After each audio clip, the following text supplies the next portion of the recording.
Hi all. ఈరోజు మన కిచెన్లో మనం చేసుకోబోయే వంట చికెన్ పికిల్. చికెన్ పికిల్ ఎలా చేద్దామో ఈ వీడియోలో చూద్దాం.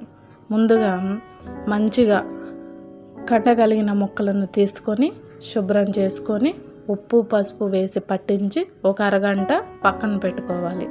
ఈలోపు మనం స్టవ్ వెలిగించి ఒక కడాయి పెట్టి మనం ముందుగా మ్యాగ్నేట్ చేసి పక్కన పెట్టుకున్న చికెన్ని దాంట్లో వేసి మూత పెట్టేసుకొని మీడియం ఫ్లేమ్లో 5 minutes ఉడకనివ్వాలి. అలా ఉడుకుతూ ఉన్నప్పుడు దాంట్లో నుంచి వాటర్ రిలీజ్ అవుతాయి. అలాగా వాటర్ రిలీజ్ అయ్యేటప్పుడు మనం ఇంట్లో తయారు చేసుకున్న గరం మసాలా ఒక 1/2 స్పూన్ వేసుకోవాలి. ఎందుకంటే మనం పికిల్ చేసిన తర్వాత కూడా ముక్క అనేది చప్పగా లేకుండా స్పైసీగా ఉంటుంది.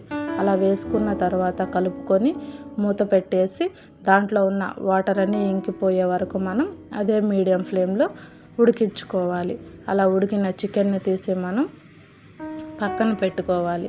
పక్కన పెట్టుకున్న తర్వాత అదే బాండీలో మనకి పికిల్కి సరిపడా ఆయిల్ వేసుకోవాలి.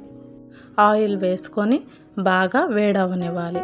అలా బాగా వేడైన ఆయిల్లో మనం ముందుగానే పక్కన పెట్టుకున్న చికెన్ ముక్కలను వేసి బాగా గోల్డెన్ కలర్ వచ్చే వరకు తిప్పుతూ వేయించుకోవాలి.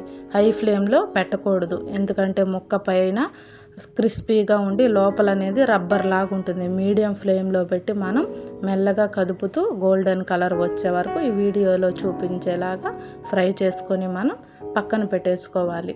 మనకి తీసేటప్పుడు కలర్ తక్కువగా ఉంటుంది, తీసినాక ఇంకొంచెం కలర్ యాడ్ అవుతుంది. పక్కన పెట్టేసుకున్న తర్వాత అదే ఆయిల్లో మనం ముందుగానే ఫ్రెష్ అల్లం వెల్లుల్లి పేస్ట్ అయితేనే మనకి పికిల్కి చాలా బాగుంటుంది. మనం ముందే చేసి పెట్టుకుంటే దానికి అనేది ఫ్రెష్నెస్ ఉండదు. ముందుగానే రుబ్బి పెట్టుకున్న అల్లం వెల్లుల్లి ముద్దను మనం అంత స్మూత్గా ముద్ద చేసుకోకూడదు. బరకగా చేసుకున్న ముద్దను మనం ఆయిల్లో వేసి సిమ్లో పెట్టేసి మెల్లిగా కదుపుతూ ఫ్రై చేసుకోవాలి. ఎక్కువ మంట పెట్టుకుంటే మాడిపోయి పచ్చడి అనేది చేదొస్తుంది. నేను 1/2 kg పచ్చడి పెడుతున్నాను. ఈ పచ్చడికి సరిపడా ఇంగ్రీడియంట్స్ అన్నీ ఉప్పు పసుపు గరం మసాలా ముందుగానే పక్కన పెట్టుకున్నాను. మీరు కూడా నేను చూపించిన కొలతలతో అనేది వేసుకోవచ్చు. వేసుకున్న తర్వాత అవి కూడా ఫ్రై అయిన తర్వాత మనం ముందుగానే ఫ్రై చేసి పెట్టుకున్న చికెన్ ముక్కలను వేసుకొని దింపుతాం అనే ఒక 2 నిమిషాల ముందు గరం మసాలా వేసేసి మనం దింపేసుకోవాలి. పికిల్ అనేది చల్లగా ఆరిపోయిన తర్వాత దానిలో మనం నిమ్మరసం యాడ్ చేసుకోవాలి రుచికి సరిపడా. ఈ స్టేజ్లోనే ఉప్పు గరం మసాలా చాలపోతే చూసుకొని అడ్జస్ట్ చేసుకొని వేడి అన్నంలో వేసుకొని తింటే చికెన్ పికిల్ అనేది తినే కొద్దీ తినాలనిపిస్తుంది. ఈ వీడియో మీకు నచ్చినట్లయితే లైక్ చేయండి, కామెంట్ చేయండి, సబ్స్క్రైబ్ చేసుకోండి.